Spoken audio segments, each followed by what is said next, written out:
अस्सलाम वालेकुम, मैं हूं सालमा। आज हम बात करने जा रहे हैं कि इंजीर के हमारी बॉडी पर क्या फ़वाइद हो सकते हैं।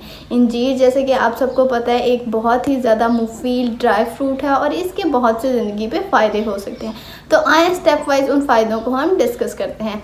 कॉन्स्टिपेशन यानी कि कब्ज़, वो लोग जिनको बहुत लंबे अरसे के लिए कब्ज़ रहती है या वो लोग ज़ईफ़ हैं, तो उनको ज़रूरी है कि वो जो है वो इंजीर का जो है वो रोज़ाना इस्तेमाल किया करें। एक अंजीर दूध के एक गिलास के साथ बहुत ही ज़्यादा ज़रूरी है आपके डाइजेस्टिव सिस्टम को मेंटेन करने के लिए, और ये आप लोगों को उतना फ़ाइबर प्रोवाइड करती है जितना कि आपकी बॉडी के लिए ज़रूरी होता है। तो इंजीर का रोज़ाना इस्तेमाल भी आपके लिए बहुत ही ज़्यादा ज़रूरी है।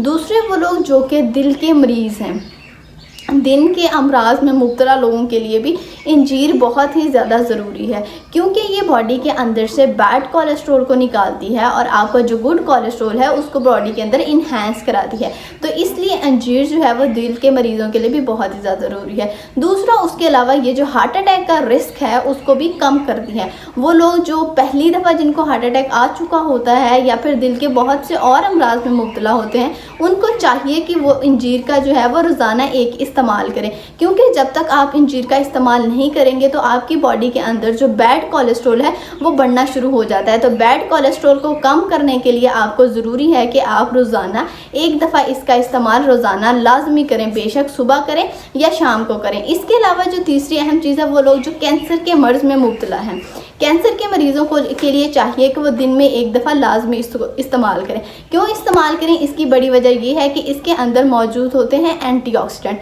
वो एंटीऑक्सीडेंट क्या करते हैं कि आपकी बॉडी के अंदर जो फ्री रेडिकल्स प्रोड्यूस होते हैं उन फ्री रेडिकल्स को बॉडी से बाहर निकालते हैं, और जब वो बॉडी से बाहर निकल आते हैं तो इससे कैंसर का रिस्क जो है वो बहुत ज़्यादा कम होना शुरू हो जाता है। तो इसके अलावा ये आपको सफिशिएंट लेवल पे जिंक प्रोवाइड करता है। जिंक भी बॉडी का एक बहुत ही अहम मिनरल है जो कि बॉडी खुद प्रोड्यूस नहीं कर सकती, आपको एक्सटर्नली तौर पे जिंक लेना पड़ता है। तो जिंक के लिए आपको जिंक का ऐसा सोर्स इस्तेमाल करना चाहिए जिसके अंदर सफिशिएंट जिंक जो है मौजूद होती है। इंजीर के अलावा भी जिंक के बहुत से सोर्सेज हैं जिनके अंदर आप आ सकता है, मीट आ सकता है, मीट पोर्शन आ सकता है, और एग वगैरह का इस्तेमाल भी ज़रूरी है इसके लिए, क्योंकि ये भी आपको जिंक प्रोवाइड करता है। विटामिन सी एक बहुत ही अहम मिनरल है जो कि आपकी विटामिन है जो कि आपकी बॉडी को सफिशिएंट तौर पे प्रोवाइड किया जाता है इंजीर की वजह से। तो अगर आप इंजीर जो है वो रोज़ाना एक इस्तेमाल करें तो उससे क्या होता है कि आपकी बॉडी के बहुत से जो अमराज हैं वो उनसे जान छुड़वा सकते हैं। Thank you so much. अल्लाह हाफिज़।